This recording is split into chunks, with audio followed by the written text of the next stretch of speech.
दी Marvels एक ऐसी movie जिसके एंड क्रेडिट को दिखाने के लिए मार्वल वालों ने मूवी बना दी, क्योंकि मूवी की एंडिंग बवाल है जो कि डेडपूल 3 से कनेक्ट होगी और आगे जाकर एवेंजर्स मूवी तक को इफेक्ट करेगी, जिस पर आज हम बात करने वाले हैं। तो द मार्वल्स में दो एंड क्रेडिट सीन थे। पहला था जब कमाला खान केट बिशप के पास जाती है और भीख मांगती है कि मेरे यंग एवेंजर्स टीम में ज्वाइन हो जाओ, जिसमें हमें एंटमैन की बेटी और आयरन हार्ट भी देखने को मिलेगी। और ये सीन लिटरली आयरन मैन से उठाया गया है जब निक फ्यूरी आयरन मैन को रिक्रूट करने के लिए चाहते हैं एवेंजर्स के लिए।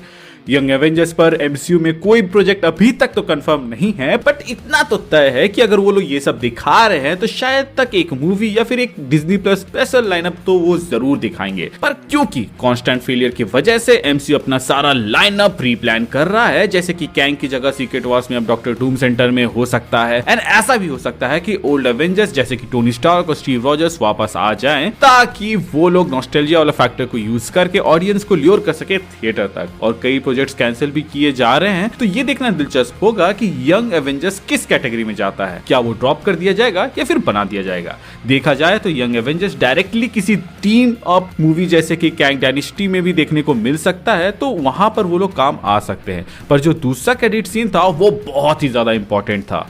मूवी की एंडिंग में हम देखते हैं कि डार्बेन दोनों बैंगल्स की पावर को यूज करने की कोशिश करती है, पर वो एनर्जी अकेले यूज नहीं कर पाती है, मतलब कि झेल नहीं पाती है, जिसके वजह से स्पेस टाइम में एक छेद हो जाता है और मोनिका उस वार्महोल को बंद करने के लिए जाती है, जिसमें वो सक्सेसफुल भी हो जाती है, पर वो दूसरे यूनिवर्स में जा गिरती है। जिसके बाद जब उसकी आंख खुलती है तो वो हॉस्पिटल में होती है, जहां उसके बगल में उसकी माँ होती है मारिया, जिसको हमने कैप्टन मार्वल मूवी के अंदर देखा था। उसके बाद हमें इसका एक वेरिएंट देखने को मिला था अर्थ 838 में, जो कि हमें मल्टीवर्स ऑफ मैडनेस में देखने को मिला था, जहां पर वो कैप्टन मार्वल थी। बट जब मोनिका अपनी मां को कन्फ्रंट करती है इस यूनिवर्स में, तो मारिया समझ ही नहीं पाती है कि ये है कौन। और जैसे ही वो खड़ी होती है, हमें उसका सूट दिखता है जो कि कैप्टन मार्वल वाला नहीं बल्कि बाइनरी वाला होता है। और वहां एक्स-मैन का बीस्ट आता है, जिसे पता था कि मोनिका किसी पैरेलल यूनिवर्स से आई है और वो हॉस्पिटल और कुछ नहीं बल्कि जेवियर मैंशन के नीचे बनी मेडिकल फैसिलिटी होती है। यहाँ पर पहले जान लो कि बाइनरी है कौन। तो गाइस, कॉमिक्स में देखिए तो कैरल ने अपने मिस मार्वल वाली पावर्स को खो दी थी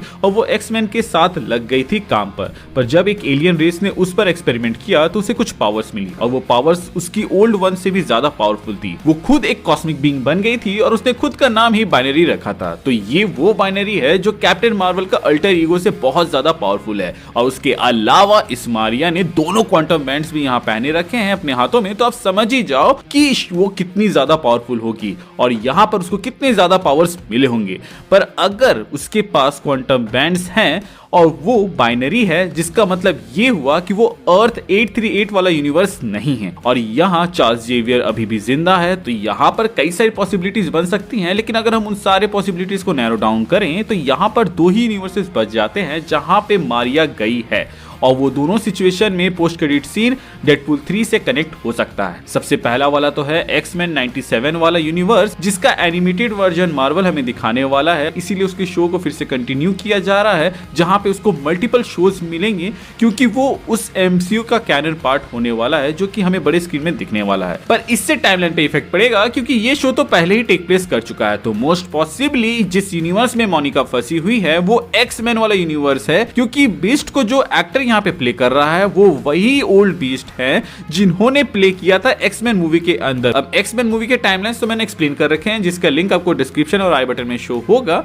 जिसमें मैंने बताया कि सब चीज कैसे काम करता है। उसको आप सिंप्लीफाइड वर्जन में वहां देख सकते हो, बट फिर भी मैं यहाँ पे सिंपल शब्दों में आपको बताने की कोशिश करता हूँ। तो एक्स-मैन मूवीज में दो टाइमलाइन चल रही थी। एक टाइमलाइन वो था जहां चार्ल्स जेवियर की वजह से ऑलमोस्ट सारे म्यूटेंट्स मारे जाते हैं, जिसके बाद 2029 में लोगन की भी डेथ हो जाती है। तो ये टाइमलाइन खत्म होती है लोगन के डेथ के साथ। पर रियान रेनॉल्ड्स ने बोला है कि वो लोगन मूवी को नहीं छेड़ने वाले, क्योंकि लोगन एक परफेक्ट मूवी है जिसको एक अच्छी एंडिंग मिल गई है। सो जो डेडपूल 3 में वुल्वरीन हमें देखने को मिल रहा है वो लोगन मूवी से नहीं लिया जाएगा। तो फिर आते हैं हम एक्स-मैन मूवी के सेकंड टाइमलाइन पर, जो कि एक्स-मैन 1, 2, 3 वाले टाइमलाइन को फॉलो करता है, और उसमें जो बीस्ट हमें दिखा था वही बीस्ट हमें दी मार्वल्स के पोस्ट क्रेडिट सीन में भी दिखा। उस एक्टर ने इस बीस्ट को प्ले किया हुआ था X Men days of future past movie में। अब जिनको याद नहीं, तो days of future past movie में वुल्वरीन सारे म्यूटेंट्स को बचाना चाहता था ताकि जो सेंटिनल्स है वो उन्हें मार न दे, और इसकी एंडिंग ऐसी हुई थी कि वुल्वरीन जेवियर मैंशन में जगता है साल 2023 में, जहां पर कोई भी सेंटिएंट एग्जिस्ट नहीं करते हैं, सारे म्यूटेंट्स जिंदा हैं और जेवियर का स्कूल सही से चल रहा है। और सेम बीस्ट जो कि हमें दी मार्वल्स के एंड क्रेडिट में देखने को मिला है, पोस्ट क्रेडिट्स में देखने को मिला है, वही बीस्ट हमें वहां भी देखने को मिलता है। इसका मतलब लोगन ने एक पैरेलल टाइमलाइन बना दी थी जिसका लोगन वाले टाइमलाइन से कोई भी नाता नहीं है। वो टाइमलाइन जिसमें म्यूटेंट्स की कोई एंडिंग नहीं। थ्योरी के हिसाब से days of future past most लोगों ने देख रखी है और एक्स-मैन की बेस्ट मूवी मानी जाती है, तो एमसीयू बस इसी पैरेलल टाइमलाइन को डेडपूल 3 में हमें दिखाने वाला है,